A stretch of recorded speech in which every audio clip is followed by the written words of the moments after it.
আসসালামু আলাইকুম। আমি ইঞ্জিনিয়ার নাইমুর রহমান আপনাদের সাথে আছি আজকের ভিডিওতে।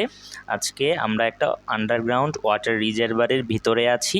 এটা হচ্ছে মাটির লেভেল থেকে প্রায় 15 ফিট নিচে, কারণ এটার উপর একটা বেসমেন্ট রয়েছে। তো এখানে কিছু টেকনিক্যাল প্রবলেম বের হয়েছে। অসংখ্য ঢালাইয়ের মধ্যে ছিদ্র হয়েছে। যখন ঢালাই করেছে তখন শাটারিং ঠিক ছিল না, অথবা শাটারিংয়ের পরে যে একটু সিমেন্ট পেস্ট করে লাগাতে হয় সেটা তৎক্ষণাৎ করেনি, যার ফলে এখন মাটি এবং পানি বাইরে থেকে প্রেসার দিয়ে ভিতরে ঢুকছে এবং পানি ব্যবহার অযোগ্য হয়ে যাচ্ছে। যার জন্য আমরা নিচে এসেছি এবং ট্রিটমেন্ট করতেছি। ট্রিটমেন্টটা কীভাবে করতেছি দর্শক একটু মনোযোগ দিয়ে শুনবেন। এটা হচ্ছে কাপড় কাচা সাবান, কাপড় কাচা সোডা এবং হচ্ছে সিমেন্ট এবং ওয়াটারপ্রুফিং পাডলো মিক্স করে এক ধরনের মশলা তৈরি করেছি।